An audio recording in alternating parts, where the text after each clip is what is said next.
भजन संहिता अध्याय 45। भजन संहिता अध्याय 45। मेरा हृदय एक सुंदर विषय की उमंग से उमड़ रहा है। जो बात मैंने राजा के विषय रची है उसको सुनाता हूँ। मेरी जीभ निपुण लेखक की लेखनी बनी है। तू मनुष्य की संतानों में परम सुंदर है। तेरे ओठों में अनुग्रह भरा हुआ है, इसलिए परमेश्वर ने तुझे सदा के लिए आशीष दी है। हे वीर, तू अपनी तलवार को, जो तेरा विभव और प्रताप है, अपनी कटी पर बांध। सत्यता, नम्रता और धर्म के निमित्त अपने ऐश्वर्य और प्रताप पर सफलता से सवार हो। तेरा दाहिना हाथ तुझे भयानक काम सिखलाए। तेरे तीर जो तेज है, तेरे सामने देश देश के लोग गिरेंगे। राजाओं के शत्रुओं के हृदय उनसे छीदेंगे।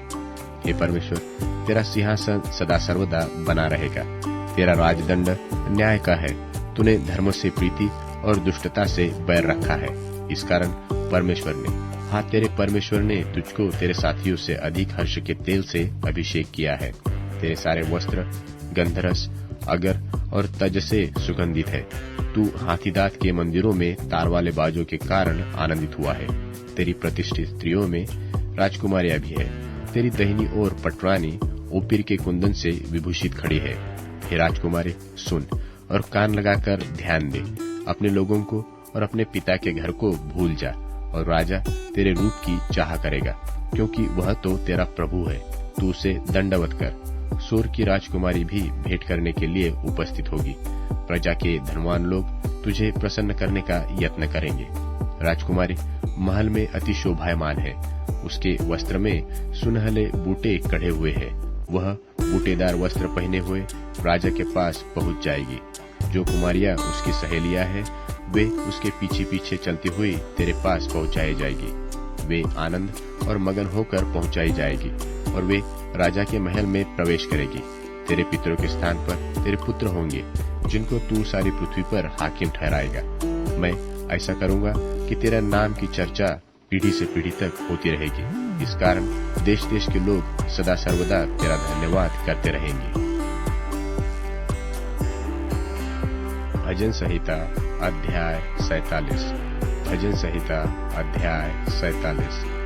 परमेश्वर हमारा शरण स्थान और बल है, संकट में अति सहज से मिलने वाला सहायक। इस कारण हमको कोई भय नहीं। चाहे पृथ्वी उलट जाए और पहाड़ समुद्र के बीच में डाल दिए जाए, चाहे समुद्र गरजे और फेन उठाए और पहाड़ उसकी बाढ़ से कांप उठे।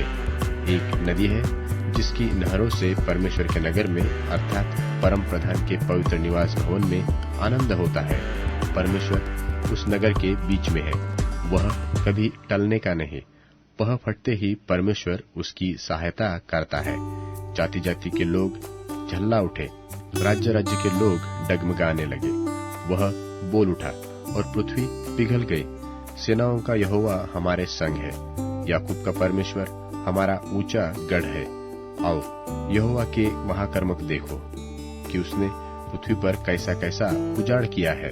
वह पृथ्वी की छोर तक लड़ाइयों को मिटाता है। वह धनुष को तोड़ता और भाले को दो टुकड़े कर डालता है, और रथों को आग में झोंक देता है। चुप हो जाओ और जान लो कि मैं ही परमेश्वर हूँ। मैं जातियों में महान हूँ। मैं पृथ्वी भर में महान हूँ। सेनाओं का यहोवा हमारे संग है। याकूब का परमेश्वर हमारा ऊंचा गढ़ है। भजन संहिता अध्याय 37। भजन संहिता अध्याय 37। हे देश देश के सब लोगों, तालियां बजाओ। ऊंचे शब्द से परमेश्वर के लिए जय जयकार करो, क्योंकि यहोवा परम प्रधान और भय योग्य है। वह सारी पृथ्वी के ऊपर महाराजा है। वह देश के लोगों को हमारे सन्मुख नीचा करता और अन्य जातियों को हमारे पांव के नीचे कर देता है। वह हमारे लिए उत्तम भाग चुन लेगा, जो उसके प्रिय याकूब के घमंड का कारण है। परमेश्वर जय जयकार सहित यहोवा नरसिंगी के शब्द के साथ ऊपर गया है। परमेश्वर का भजन गाओ, भजन गाओ। हमारे महाराजा का भजन गाओ, भजन गाओ, क्योंकि परमेश्वर सारी पृथ्वी का महाराजा है।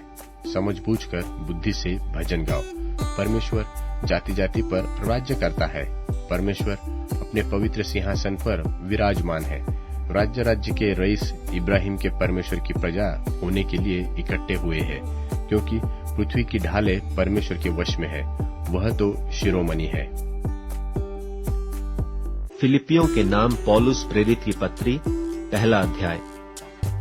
मसीह यीशु के दास पौलुस और तीमुथियुस की ओर से सब पवित्र लोगों के नाम जो मसीह यीशु में होकर फिलिप्पी में रहते हैं, अध्यक्षों और सेवकों समेत हमारे पिता परमेश्वर और प्रभु यीशु मसीह की ओर से तुम्हें अनुग्रह और शांति मिलती रहे। मैं जब जब तुम्हें स्मरण करता हूँ तब तब अपने परमेश्वर का धन्यवाद करता हूँ, और जब कभी तुम सब के लिए विनती करता हूँ तो सदा आनंद के साथ विनती करता हूँ, इसलिए कि तुम पहले दिन से लेकर आज तक सुसमाचार के फैलाने में मेरे सहभागी रहे हो। और मुझे इस बात का भरोसा है कि जिसने तुम में अच्छा काम आरंभ किया है वही उसे यीशु मसीह के दिन तक पूरा करेगा।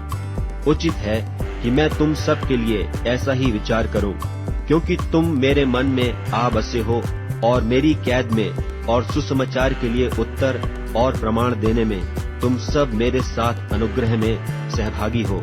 इसमें परमेश्वर मेरा गवाह है कि मैं मसीह यीशु की सी प्रीति करके तुम सब की लालसा करता हूँ, और मैं यह प्रार्थना करता हूँ कि तुम्हारा प्रेम, ज्ञान और सब प्रकार के विवेक सहित और भी बढ़ता जाए, यहाँ तक कि तुम उत्तम से उत्तम बातों को प्रिय जानो और मसीह के दिन तक सच्चे बने रहो और ठोकर न खाओ, और उस धार्मिकता के फल से जो यीशु मसीह के द्वारा होते हैं भरपूर होते जाओ, जिससे परमेश्वर की महिमा और स्तुति होती रहे।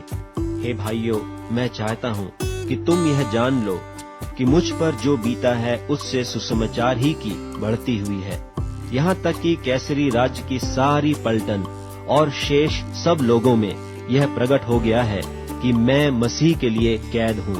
और प्रभु में जो भाई हैं उनमें से बहुधा मेरे कैद होने के कारण हियाव बांधकर परमेश्वर का वचन निधड़क सुनाने का और भी हियाव करते हैं।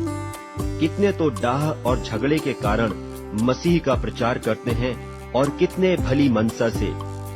कई एक तो यह जानकर कि मैं सुसमाचार के लिए उत्तर देने को ठहराया गया हूँ प्रेम से प्रचार करते हैं, और कई एक तो सिधाई से नहीं पर विरोध से मसीह की कथा सुनाते हैं, यह समझकर कि मेरी कैद में मेरे लिए क्लेश उत्पन्न करें।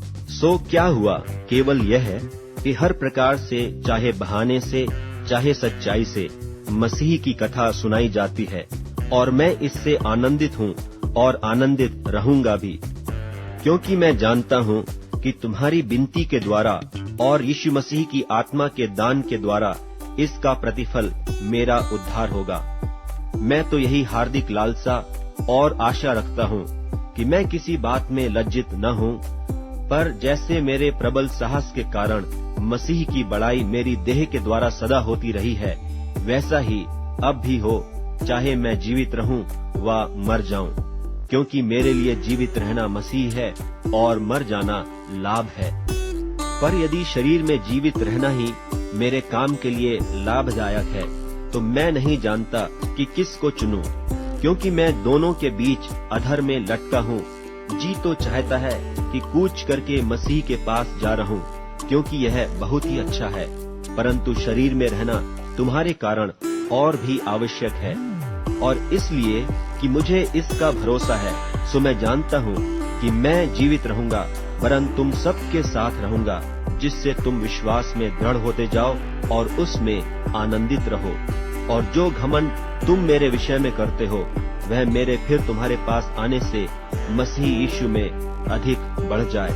केवल इतना करो कि तुम्हारा चाल चलन मसीह के सुसमाचार के योग्य हो, कि चाहे मैं आकर तुम्हें देखूं, चाहे न भी आऊं, तुम्हारे विषय में यह सुनूं कि तुम एक ही आत्मा में स्थिर हो और एक चित्त होकर सुसमाचार के विश्वास के लिए परिश्रम करते रहते हो, और किसी बात में विरोधियों से भय नहीं खाते।